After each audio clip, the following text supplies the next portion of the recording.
On September 25th this year, Ukrainian President Volodymyr Zelensky said that the country, thanks to the USA, has already received NASAMS surface-to-air missile systems.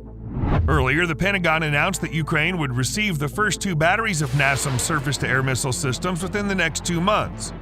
In this video, we'll talk about this surface-to-air missile system and try to understand how it will affect the Russian-Ukrainian war. Until recently, the Ukrainian air defense system consisted of Soviet S-300 and Buk surface-to-air missile systems that were 30 years old. Despite their antiquity, they're still capable of defending Ukraine's skies.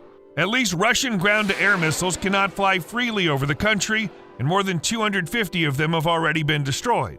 But Russia uses not only airplanes but also Caliber cruise missiles and air-launched cruise missiles Kh-101. This is not counting the Iskander operational tactical missiles and the Kinzhal hypersonic missiles.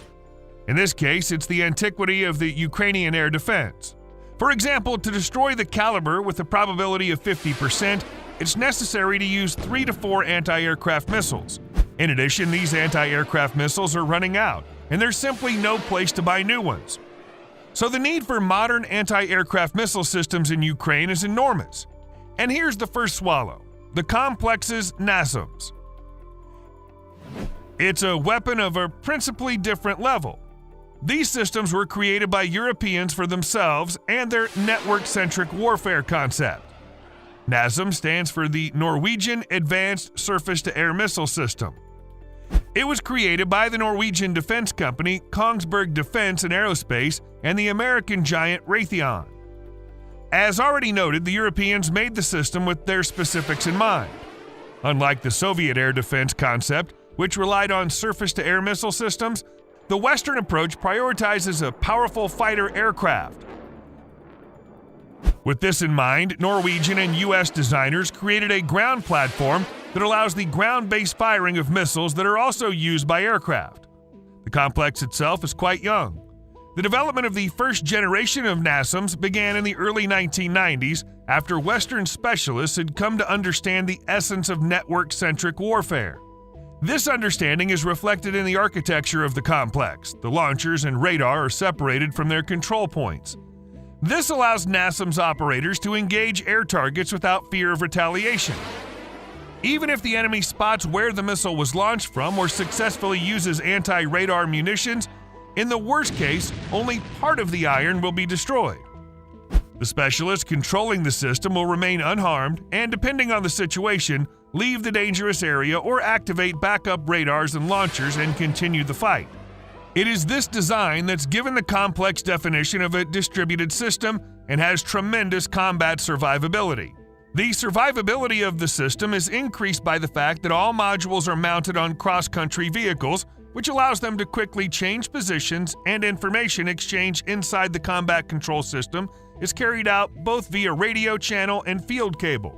The latter makes it impossible to break the transfer of data from the command post to the launchers using electronic warfare, nor is it possible to detect elements of the complex using electronic reconnaissance. The complex has not only radars but also an optoelectronic tracking station, which also allows it to wait for the target without giving away its presence. In addition, like many other NATO systems, NASAMS can receive external target designation from ships, ground radars, and AWACS aircraft. The latter is very important for Ukraine. With Russia's total air and missile superiority, the Ukrainian air defense system can only operate in ambush mode. That is, NATO AWACS aircraft flying continuously along the perimeter of Ukraine provide detection of Russian planes and missiles. They transmit to the Ukrainian air defense system the coordinates and time of the entry of the Russian target into the zone of its defeat. All Ukrainians have to do is briefly turn on the radar of their air defense missile system at a given time, lock onto the target, aim an anti-aircraft missile at it, and destroy it. This takes only 1 or 2 minutes. During this time, the Russians do not have time to aim their anti-aircraft missiles at Ukrainian radars. But as Ukraine is still using the Soviet anti-aircraft missile systems, it's necessary to express gratitude to the NATO specialists who managed to combine their AWACS aircraft and Soviet S-300 and Buk M1 into one system. With the Norwegian NASAMS, there will not be such a problem at all. The necessary data will be transmitted to them even faster. 3 generations of the system have been created so far. The first one was put into service in 1998 and has the medium-range AIM-120 AMRAAM aircraft missile as its main munition. It's converted for the ground launch, equipped with an active radar homing head, and carries a fragmentation demolition warhead. The second generation went into service in 2006. Its key difference from its predecessor is an improved control system and an increased number of launchers, as well as the placement of all elements on vehicles with increased off-road capability. In 2019, the NASAMS 3 was introduced, which has an expanded range of missiles. These complexes can launch short-range missiles with AIM-9 Sidewinder and IRIS-T SLS infrared targeting heads, as well as AMRAAM ER extended-range missiles. It's most likely that the NASAMS 2 was transferred to Ukraine, so let's take a closer look at it. A complete NASAMS 2 battery consists of 12 launchers, each with 6 AIM-120 AMRAAM missiles, 8 AN MPQ-64F1 improved Sentinel radars, 1 fire distribution center, 1 vehicle with an electronic optical camera, and 1 tactical control cell vehicle. The kill range is 2.5 to 25 kilometers. The altitude range is from 30 meters to 16 kilometers.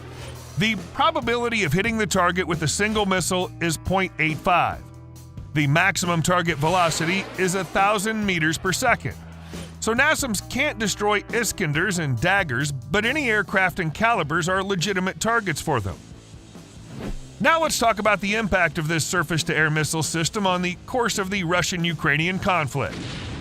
At first glance, it'd seem, what can 2 surface-to-air missile systems do in a theater of war over 2,000 kilometers long? That's more than the distance from New York to Miami, and equal to the distance from New York to Oklahoma City or Havana. After all, before the Russian-Ukrainian war, Ukraine only had about 250 S-300 and Buk M1 launchers in its arsenal.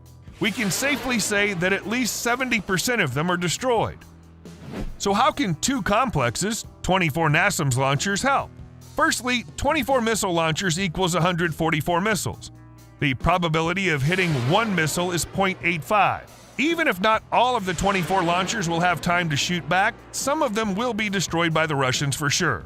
But even if the overall probability of destruction is 0.5, that's 72 Russian aircraft and cruise missiles. And that's a significant number. Second, the threat of destruction would force Russian pilots to hit targets only with long-range missiles, as is happening now. And this is expensive and slow if you could treat the target with free-falling cheap air bombs. Have you ever wondered why not a single Ukrainian bridge across the Dnieper River that carries Western weapons has been destroyed? Yes, because it cannot be destroyed by the caliber, and the Ukrainian air defense system does not allow it to cover it with 3-ton bombs. And finally, thirdly, who said that only 2 units will be delivered? What prevents the U.S. from increasing deliveries as necessary?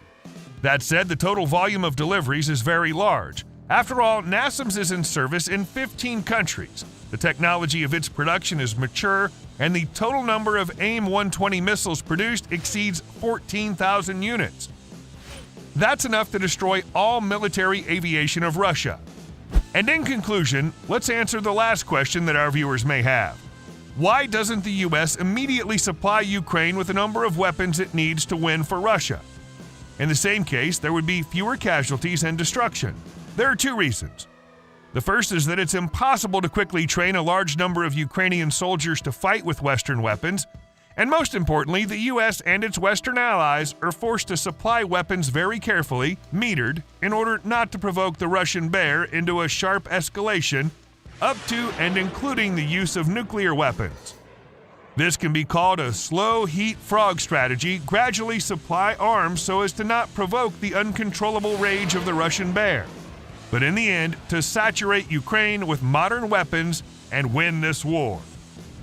What do you think about the NASAMS surface-to-air missile system?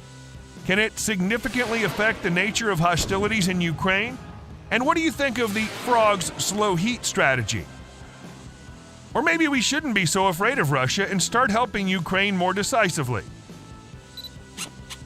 Write about it in the comments below. If you enjoyed the video, please like it, thank its creators, and don't forget to subscribe to our channel. There will be many more interesting videos about modern weapons.